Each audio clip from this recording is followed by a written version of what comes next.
seem to be at our highest potential when we're children. We're flexible, we can move, anything's possible, we question things, we have fun, we forgive easy, and then we tend to forget.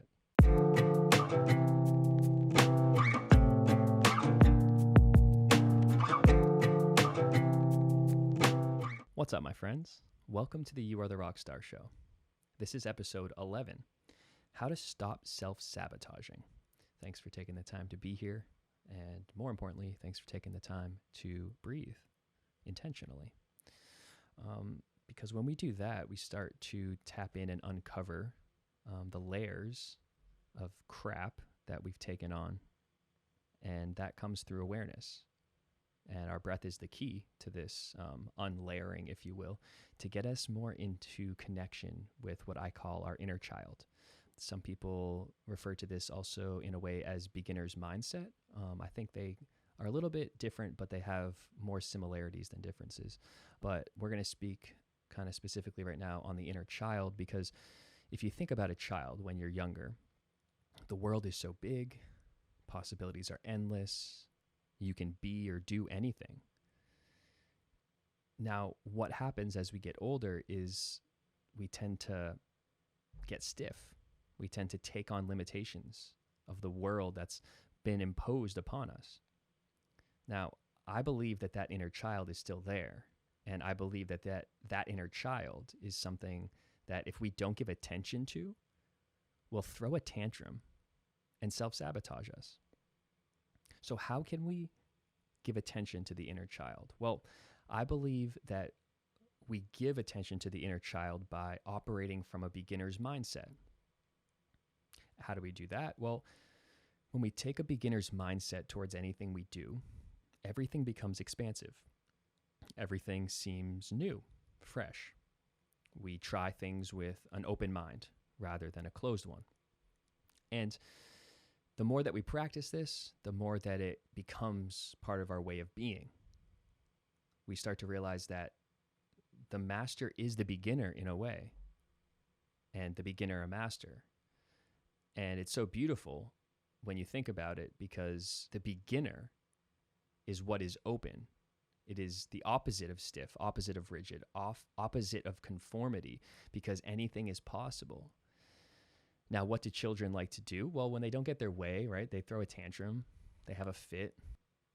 Now, imagine that you have a child inside of you that hasn't been let out to play. What does it do? Well, it throws a tantrum. Now, for you, I don't know, that could be self-sabotaging to habits that don't serve you. It could be doing something that is now, for you, a type of muscle memory, but it might not be something that's serving your higher self or where you're growing. Now, if you're doing this too often and not giving the attention to the inner child that is within you, your beginner's mindset in a way, however you want to choose to look at it, what we're talking about is our creative mind, our creative flow. It's more of an energy than anything, but this energy, I think, resides in all of us, especially as children, which is why children are so epic to be around, because they don't have these limitations, and we can learn so much from them just from observing them and talking to them. They're so wise, it seems, right? And so thinking about the inner critic having a tantrum, I want you to really apply that concept to your life and ask, in what ways do you seem to self-sabotage yourself? Is it believing the inner critic in your head? Is it just believing that you're not good enough in general? Is it being afraid to take action? Is it maybe fear of failure? Or sometimes even more intense, fear of success? Think about it. Only you know this. I'm just offering the reflection to you today.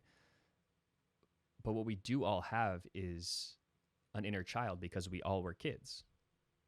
And if we don't let our inner child have fun, and if we don't utilize a beginner's mindset in a playful way, we will resort back to these learned practices, which tend to self-sabotage us. And again, I could speak upon what they could be, but only if you're listening, you know. That's just how it is.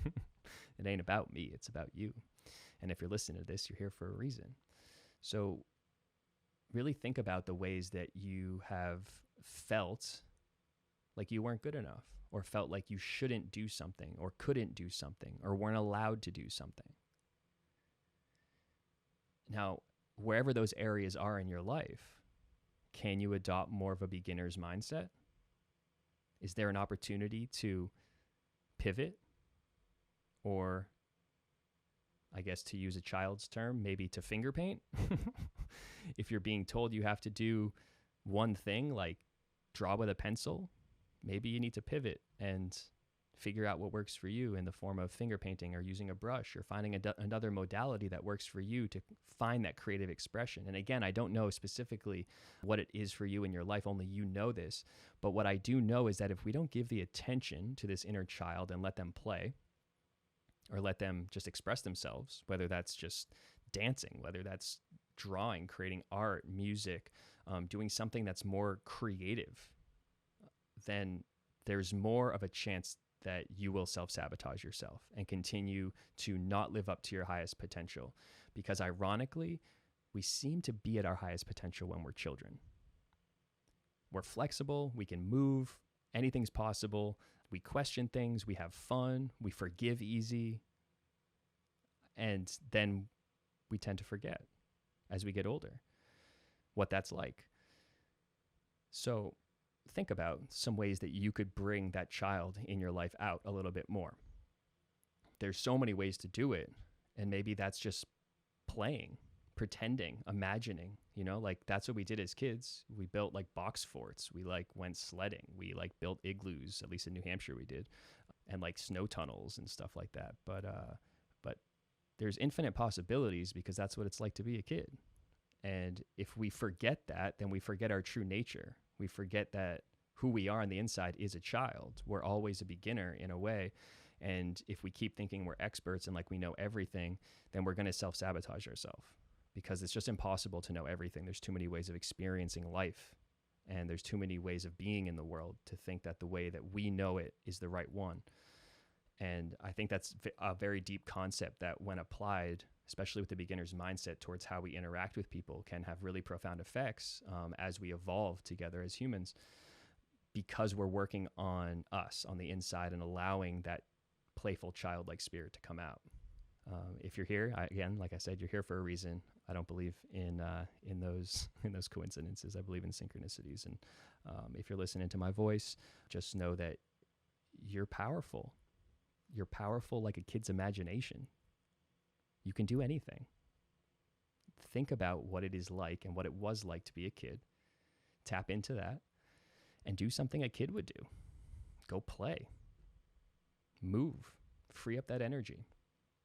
Because if you don't, the cost could be that kid will throw a tantrum in the form of self-sabotage. And that would be you going back to your habits that you don't necessarily serve you, or just acting a fool, depending on how you want to look at it. So I hope that provides value for you guys today. I think this is really important. I wrote a whole chapter on beginner's mindset in my book. This is a little bit of a pivot from beginner's mindset. This is more about your inner child and expressing that. And I do, like I said, believe that you could use beginner's mindset to help bring out that inner child so you don't self-sabotage, so you feel expansive, creative through so many different modalities. If you're wondering what modalities you could create as a child, close your eyes, picture yourself as a kid. What would a kid do? Roll down a hill, do a cartwheel, I don't know. Pick up a new instrument and just pretend like you know what you're doing. Put a cape on and run around. I don't know. It's up to you. But let it out, because it feels damn good, but at the same time is an antidote to self-sabotage. So it's a great way to stop roughing yourself up in your life. Play a little bit. Have some fun. Life's too serious all the time. Thank you all for taking the time to be here today and to join me on this adventure. This is the 11th episode of my show, and it just means a lot that you guys take time to drop in here with me. Find yourself in a comfortable place. Allow your shoulders to relax away from your ears. If it's in alignment for you to close your eyes, awesome. If not, also awesome. from this space, take a nice deep breath in from your nose. Now slowly exhale from your mouth.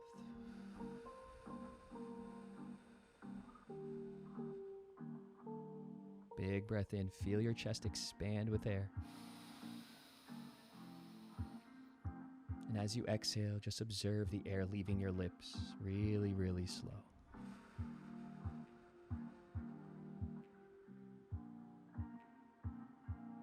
Another time, biggest breath in you can. Fill on up. Pause. Now exhale super, super slow.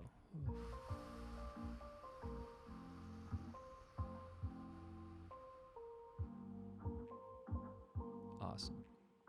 If your eyes were closed, gently open them. Coming back into this present moment.